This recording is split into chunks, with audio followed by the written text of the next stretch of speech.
Does the ego have to be dissolved? No.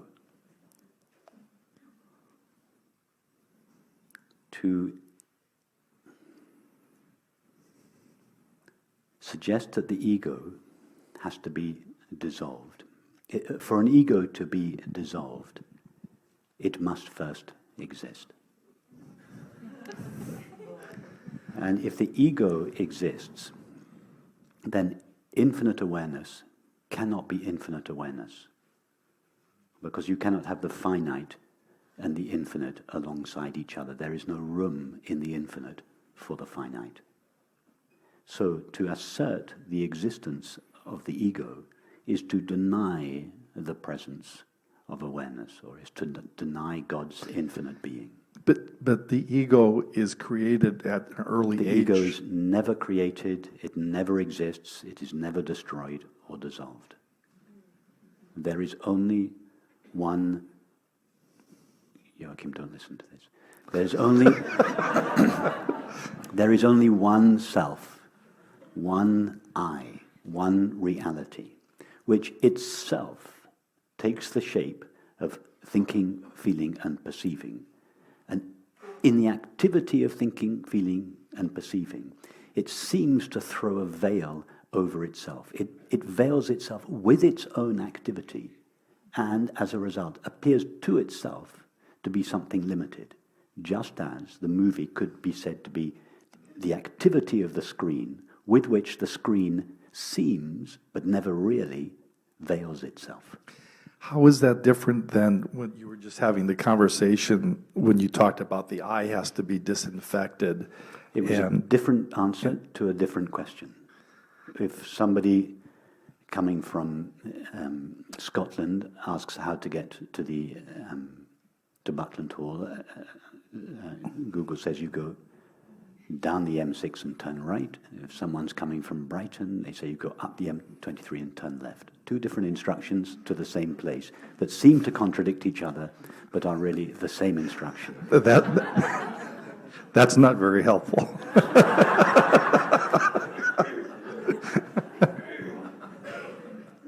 Well, see, my previous answer about disinfecting the ego was specifically for Joachim. This answer about does the ego need to be dissolved is specifically tailored to you.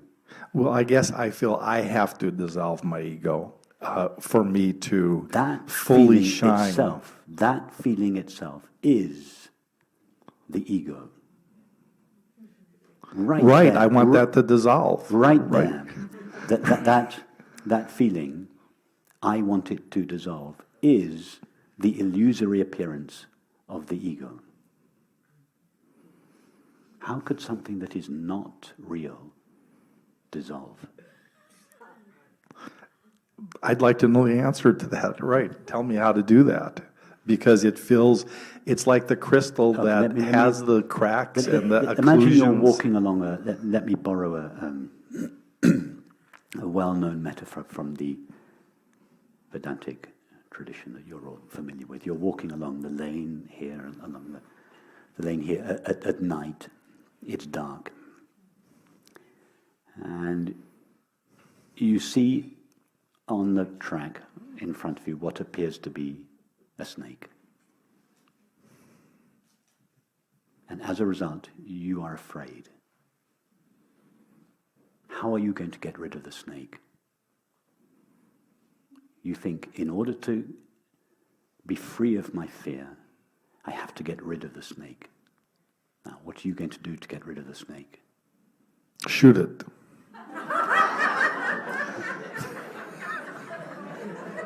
I'm from America, so.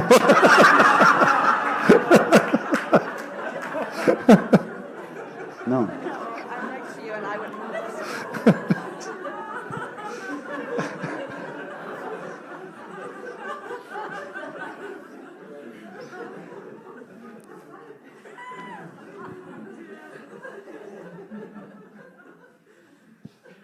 But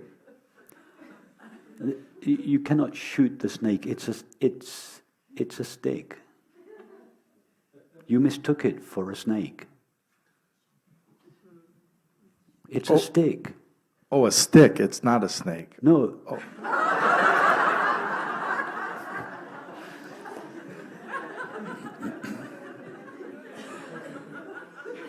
Sorry, I was presuming that you were familiar with this metaphor. I'm sorry. No, I have heard it.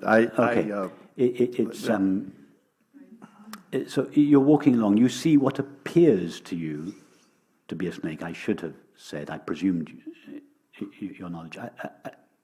It appears as a snake, but it's really a stick.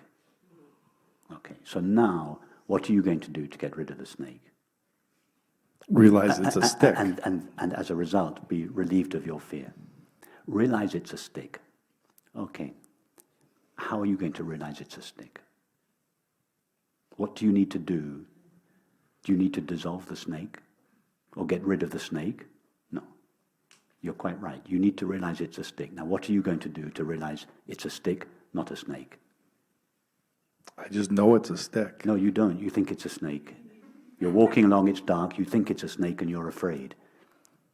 So what are you going to do to change your belief it is a snake into your knowledge it is a stick? What are you going to do? I don't know. Well, if you don't do anything, your belief that it's a snake will remain. How are you going to find out what it is really? Well, I could go closer to it. Perfect. You go closer to it. Exactly. You go closer to it. What happens? Well, I'll see that it's a stick, not a snake. Perfect. Perfect. What you thought was a snake, because you hadn't seen it closely enough, turns out, when you look closely at it, it's a stick. And at that moment, your fear disappears. Now, the separate self is the snake. It cannot be dissolved because it's not really there. Why does it appear to be a separate self? And as a result, why is there a train of suffering in its wake? It's simply because we have not looked at it clearly. What do we have to do to know the reality of the separate self? Exactly the same thing that we had to do, relatively speaking, to know the reality of the apparent snake. We had to come close to it, go up to it, touch it. What is it really?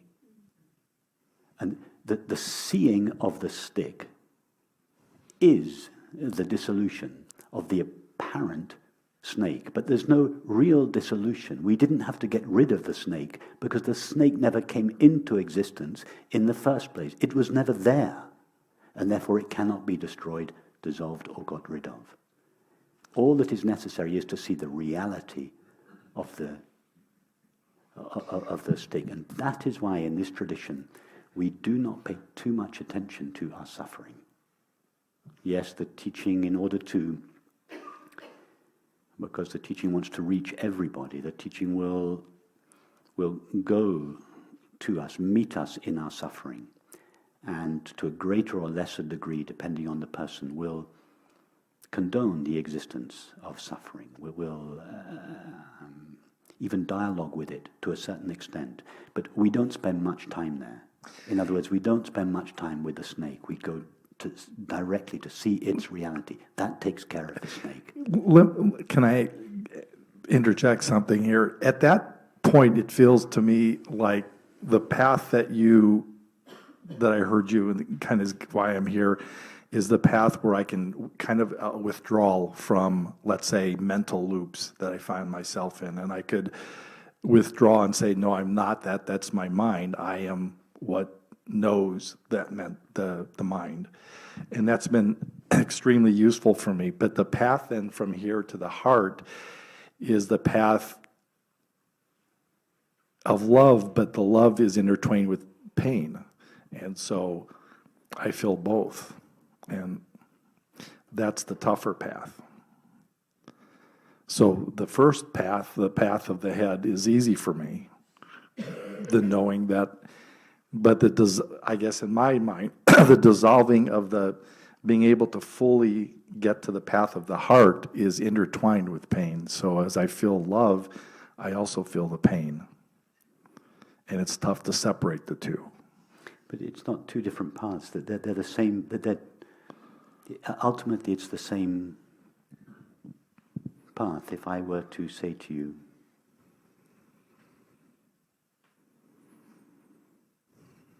direct your attention now to that which you love the most.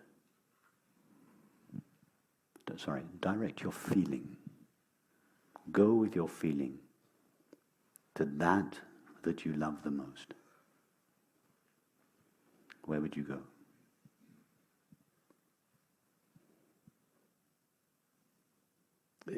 Inside myself.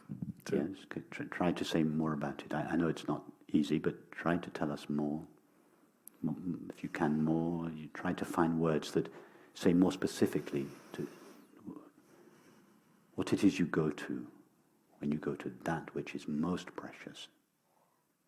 Well, I went to a thought of my children, and No, a thought of your children is not the most precious thing in your life because you abandon it after about 3 seconds. I hope that your thoughts are not the most precious things to you because you discard them you trash them without thinking of it.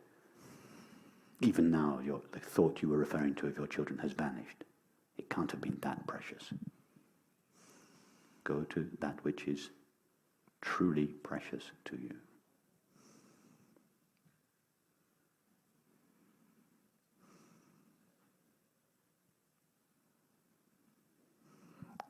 I find it difficult. Perfect. Perfect. And now if I were to ask you, go to that which is aware of your experience. Tell us where your attention goes. To the same place. Perfect.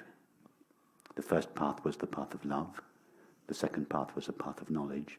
But if you explore them carefully, you took the same path in each case, and in each case you went to the same placeless place. Yeah, it's true.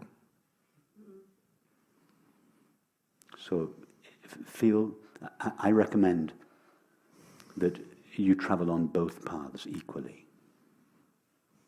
and that you switch back and forth between the two so that your heart is as much engaged in this exploration as your mind until they merge.